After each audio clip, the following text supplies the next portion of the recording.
Hello, I'm Anna Delman, and today is number 48 of my progression towards 365 days of note writing to encourage myself. And I know it's like way early in that progression.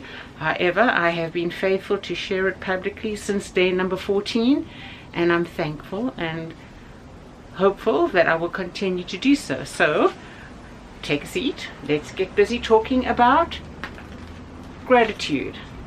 I'd like to focus on gratitude today, and as I speak through this, you will understand why.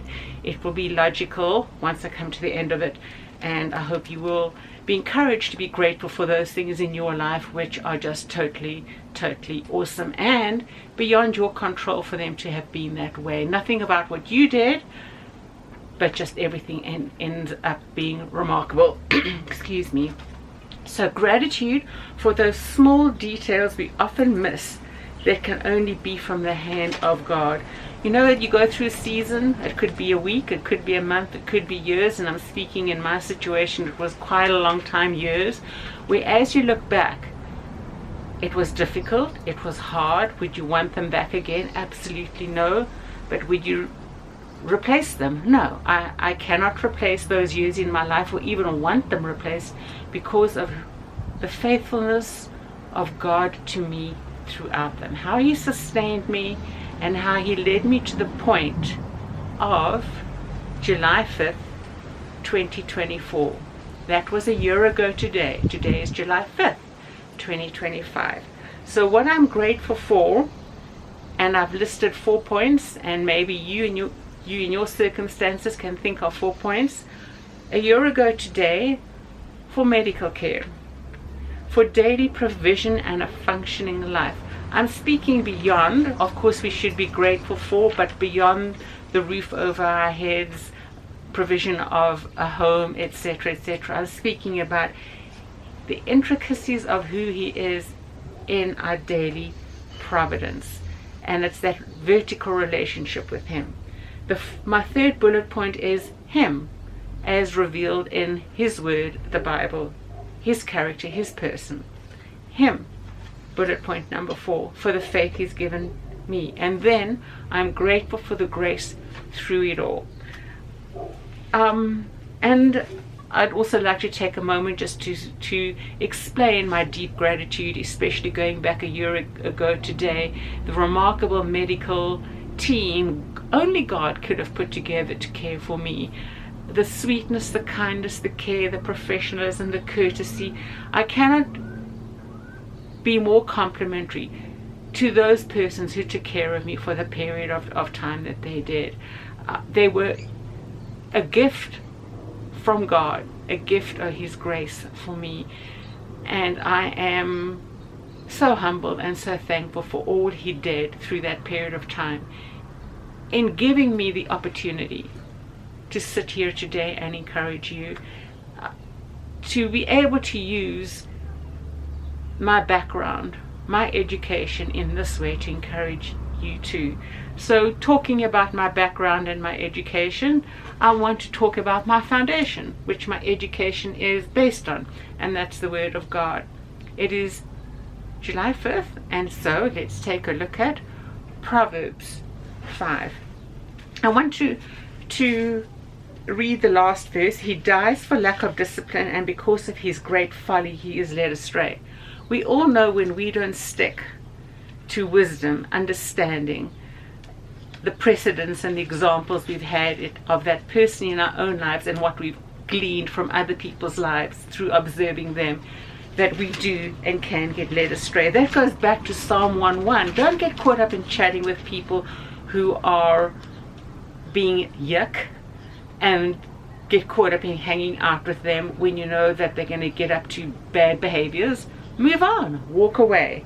And then chapter 5 is about adultery. It's warning a son about deceptive women. Yeah, I'm a woman. We can be deceptive, right? We can be a piece of work.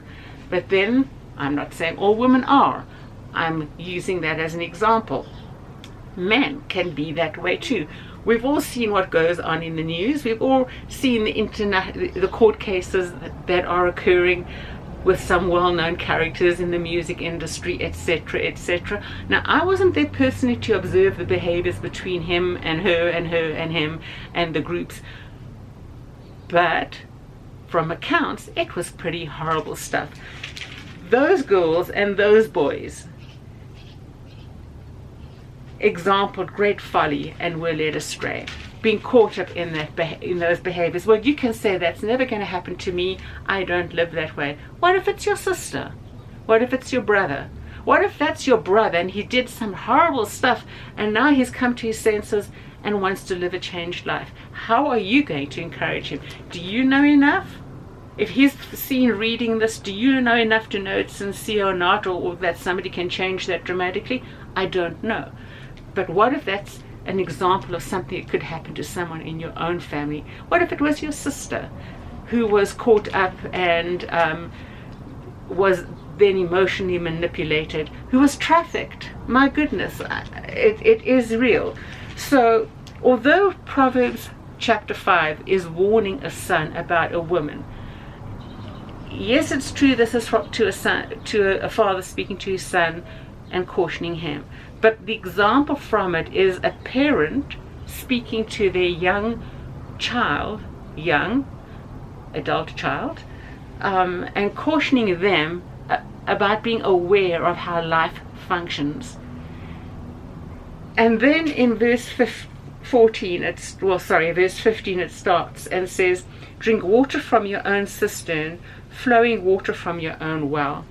That is a genteel way of speaking to a young person and saying, don't look for sources beyond your marriage. Don't look for watering the refreshing feelings that you get from, scintillating relationships, etc., beyond what has been given to you, and that is in your relationship, your marriage, your husband or your wife. Don't look for it beyond that, because it will end up being a mess. And that goes back to the closing verse, which I've already read to you. He dies from lack of discipline, and because of his great folly he is led astray. You are being foolish. You're putting yourself into situations that are hard and difficult. Well, you may say, well, I've been through that, but it wasn't my fault. I was respectful, honoring of my marriage, but it was my husband, it was my wife. They went astray. That is reality. You got hurt. And that's what is being cautioned here. Each person in that relationship needs to have a commitment of wisdom in how they learn to respond to the person in their marriage, in their relationship. And that goes to all relationships. We need to be honoring of one another. The old adage, treat those how you would want to be treated. That's the golden rule, right? That's how we need to respond to one another. Again, if you have somebody in your life who has been through a difficult relationship and is coming out the other side, can you speak encouragingly into their life? Can you speak wisdom? What is your platform and your foundation of your wisdom? Is it solid? Is it mature enough to deal with these difficult things in life? I hope so.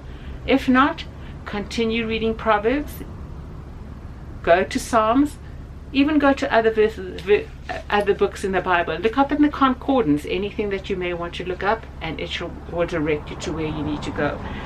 Again, I am grateful and I'm thankful even for this opportunity, and I hope you are encouraged. And please work on your foundation. Stand strong and true on it, because it will see you through so much in life.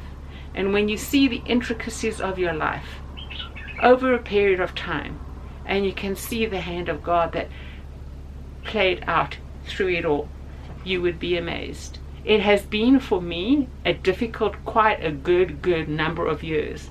However, at the end of it all, I can honestly say from the bottom of my heart, I would rather have had those very difficult days with Him in them than being anywhere else in the world and Him not be there through it with me. So until tomorrow, take care and God bless, and I will talk to you again. Bye-bye for now.